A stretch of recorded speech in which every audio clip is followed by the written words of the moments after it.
अब आपका ध्यान पूरी तरह यहाँ रहना चाहिए। जो त्याग करता है वो पूजा जाता है भाई। राम जी ने 41 वर्ष की आयु में रावण का वध किया, श्री राम जी पूजित हो गए। महावीर स्वामी का दर्शन किया होगा आप लोगों ने आज सुबह 10 बजे। अपने जीवन में त्याग अहिंसा का महत्व बताया, जगत में उनके विचार पूजित हो गए। गौतम बुद्ध ने शांति का संदेश दिया, जगत में पूज्य हो गए। और अगर मैं बात करूं, गुरु गोविंद के बच्चे उम्र में थे अभी कच्चे, मगर थे शेर के बच्चे धर्म ईमान के सच्चे। जोरावर जोर से बोला, फतेह सिंह शेर सा बोला। शेर के दांत गिनने का अदम्य साहस जिन बच्चों में हो, उन बड़े भाइयों को हम सिख परिवार कहते हैं, जिनको हमने अपने आश्रय के रूप में स्वीकारा। हमने शिशु मंदिर में ये पंक्तियां सुनी है। जोरावर जोर से बोला, फतेह सिंह शेर सा बोला। रखो ईंटे चुनो गारे और भरो दीवार हत्यारे। यही दीवार बोलेगी, हजारों बार बोलेगी, निकलती सांस बोलेगी, हमारी लाश बोलेगी। नहीं हम रुक नहीं सकते, नहीं हम झुक नहीं सकते। ये विचार पूजे जाते हैं। हम राम कथा में क्या सुन रहे हैं? पहले दिन से चित्र उन्हीं का पूजा जाएगा जिनका चरित्र पूजा जाएगा, उन्हीं का उनका चरित्र जो जिनके आचरण पूजे जाएंगे। भय प्रगट कृपाला,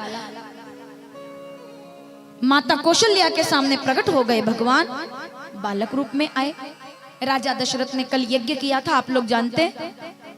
घर में बेटा नहीं था तो श्रृंगी ऋषि वशिष्ठ बुलावा, पुत्र काम शुभ यज्ञ करावा। 3 रानियां कौशल्या, सुमित्रा, कैकेयी, अग्निदेव प्रकट हुए। मैं छत्तीसगढ़ के उस क्षेत्र से आई हूं अभी कथा करके। धमतरी के आगे नगरी, सावधानी से सुनिएगा।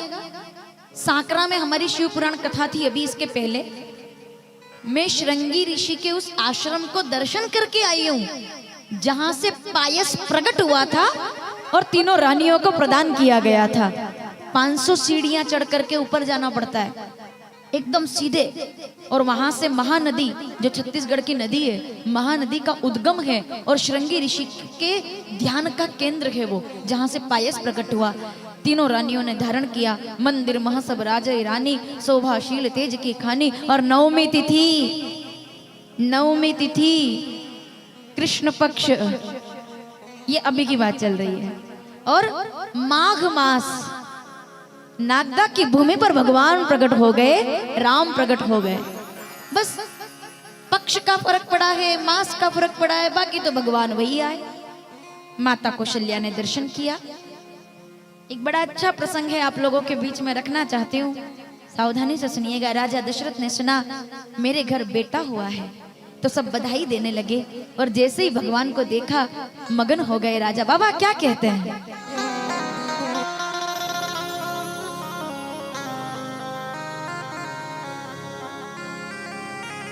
जाकर नाम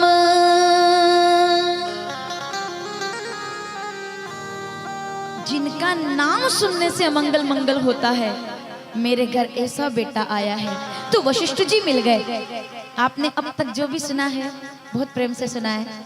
अब जो मैं बोलने जा रही हूँ उसको थोड़ा करुणा से सुनना, ठीक है? पूरे ध्यान से। वशिष्ठ जी आ गए।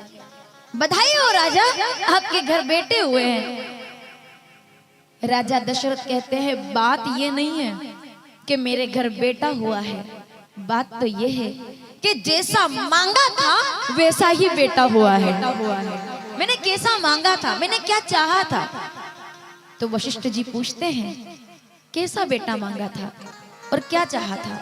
एक एक शब्द पर ध्यान दीजिएगा, एक एक शब्द पर ध्यान दीजिएगा और एक एक बात का विचार कीजिएगा। कैसा बेटा मांगा था? आहुतियां डालते समय जिनका ध्यान किया था, आप इधर ही ध्यान रखिएगा क्योंकि प्रसंग गंभीर है। बिठा लीजिए अभी आप, और जब तक यहाँ से कोई बात ना हो तब तक उधर से प्रयास कीजिए कि प्रसंग चलता रहे। सावधान। कैसा बेटा मांगा था?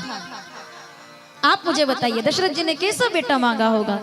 आप और हम कैसा, अगर कोई कहे कि घर घर में बेटा हो तो कैसा होना चाहिए, घर घर में बेटा राम जैसा होना चाहिए। लेकिन नहीं नहीं, थोड़ा रुकिए, राजा दशरथ जब आहुति डाल रहे हैं तो वो राम जी जैसा बेटा नहीं चाहते, क्योंकि वो तो राम जी को भी जानते नहीं है। लेकिन उनके मन में विचार आया आहुतियां डालते समय कि बेटा हो तो कैसा होना चाहिए।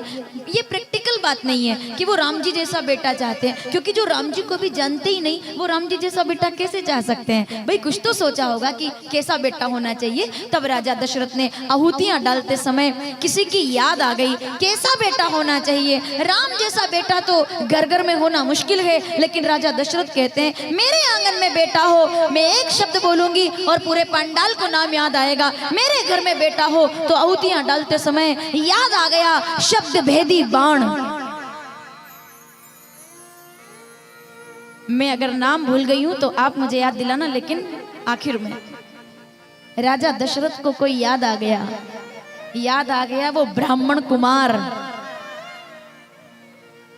नदी के तट पर। वैसे तो गंगा बहुत पवित्र है, लेकिन जैसे ही राजा दशरथ ने आवाज सुनी, मां, युवा है राजा दशरथ, घोड़े पर बैठ करके शब्द भेदी बाण का प्रशिक्षण ले रहे थे। आवाज सुनकर के तीर चला रघुवंश के बाण से और लगा है एक ब्राह्मण कुमार की छाती में जाकर के।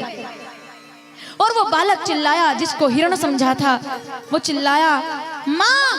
पीछे तक के बैठे लोग, ये कथा केवल राम कथा के पंडाल में नहीं, भारत के हर स्कूल में, हर कॉलेज में, हर बच्चे को सुनाई और सिखाई जानी चाहिए। मैं नाम भूल गई हूँ, जब पूछूं तब बताना।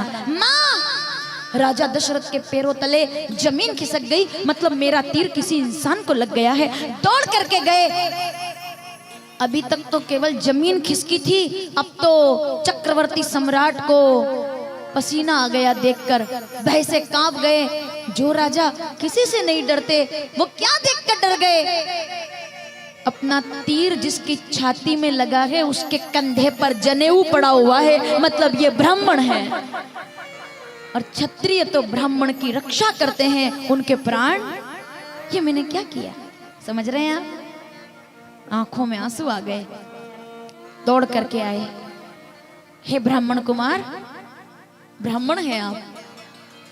क्योंकि पहले ब्राह्मणों को बताना नहीं पड़ता था कि वो ब्राह्मण हैं। इस पे बात करते हैं आगे। जनेऊ, तिलक, त्रिपुंड, रुद्राक्ष, शिखा, धोती कुर्ता, तेज। हे ब्राह्मण कुमार, मुझसे गलती हो गई, मैंने सोचा नहीं था कि ये तीर आपको लगेगा। आंखों में आंसू थे राजा के, लेकिन वो जो बच्चा जिसकी उम्र 16 या 17 वर्ष रही होगी, हाथों में मेहंदी लगी थी, अभी अभी शादी हुई थी, विवाहित था, शादी हुई थी अभी अभी, और देख करके राजा घबरा गए। आप चिंता ना करें, मैं राजा हूँ और मैं आपको वैद्य के पास ले जाऊंगा, मैं इलाज करवाऊंगा, आप चिंता ना करें। तो उस ब्राह्मण कुमार ने राजा दशरथ का हाथ थाम लिया। नहीं राजन, मैं नहीं चाहता आखिरी समय में कि आप मेरा इलाज करवाएं या आप मुझे वैद्य के पास ले जाएं, मेरी आखिरी इच्छा कुछ और है।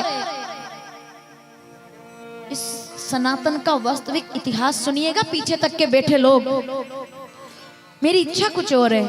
आप कहिए क्या मैं आपको दे दूं? राज्य दे दूं? मैंने गलती की है। सत्ता दे दूं? क्या मैं आपके लिए कर दूं? कुछ भी ऐसा नहीं है जो मैं ना कर सकूं। बताइए मैं क्या कर सकता हूं? तब वो ब्राह्मण कुमार चाहते तो कुछ भी मांग सकते थे,